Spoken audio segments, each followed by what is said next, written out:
Hello, awesome people. My name is Mary. I'm the teen librarian at the Scotlandville Branch Library. And this month, we are going to be making embroidery hoop spiderwebs just in time for Halloween. Just a quick heads up, supplies are limited for this. First come, first serve. Okay, so for this craft, you will need an embroidery hoop. You'll need black acrylic paint and a paintbrush. You'll need some of that fake spiderweb stuff. You'll need some plastic spiders, some glue, some black ribbon, and you'll also need some scissors from home, and you'll need something to paint on if you can't paint like directly on your table.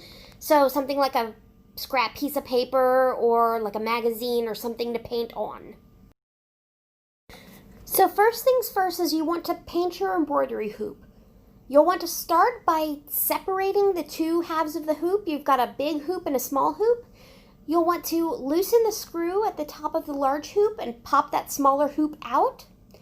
Then you'll want to paint the inside and the sides of the small hoop, and then the outside and the sides of the large hoop. You can paint the back of the hoop as well as the front of the hoop if you want, but that's optional since nobody's going to see the back of the hoop.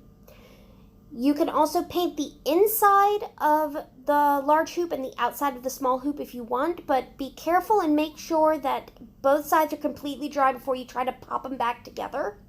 Otherwise, they will stick together. Once you've painted both halves of the hoop, leave them to dry. I left mine about half an hour and they were dry, but if you put on a really thick coat of paint, yours might take longer to dry. So once the paint is dry, take that smaller inner hoop and lay it flat on your table. Then take that fake spider web stuff and stretch it out until it's thin enough to kind of look like spider webs, as well as large enough in area to cover the whole smaller hoop. If there's some overhang, that's fine. You can trim that off later. Next, you'll want to put the hoops back together. So take that larger hoop and put it on top of the smaller hoop and make sure you get that webbing kind of sandwiched between the two. Then tighten the larger hoop around the smaller hoop by tightening that screw at the top. That'll secure the webbing and it'll keep it from falling out. Then just flip the hoop over and use your scissors to trim off the excess webbing. So it looks like this. Easy enough. Alright, then take that strip of ribbon and cut it into two separate pieces.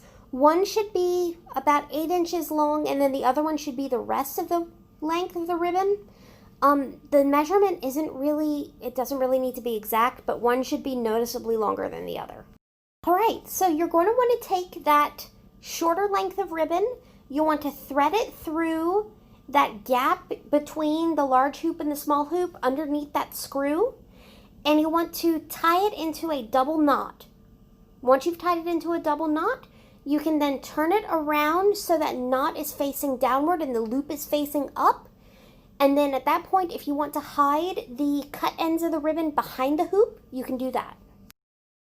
Next, take that longer piece of ribbon, loop it around the whole metal part of the hoop underneath that screw, and then tie it into a bow. That will hide. Now it's time to start adding the spiders. Adding the spiders to the web itself is really easy. The legs will stick to the webbing if you kind of push them under the web, and they also have these little hooks on the back that you can use. So just add those spiders to the web itself by sticking their legs or sticking that hook on the back into the webbing itself, and they'll stick. If you want to put them on the edge of the hoop though, that's a little trickier. What you'll want to do is take a pair of scissors and cut that little hook on the back, cut that off. Then you'll want to put a big dab of glue on the edge of the hoop and stick the spider down. But make sure that glue is completely dry before you try to move the hoop.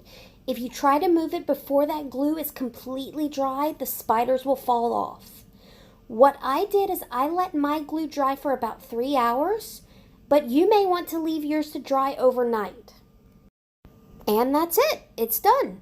So all you have to do now is find somewhere to hang it up, hang it by that little loop, and show it off to everybody.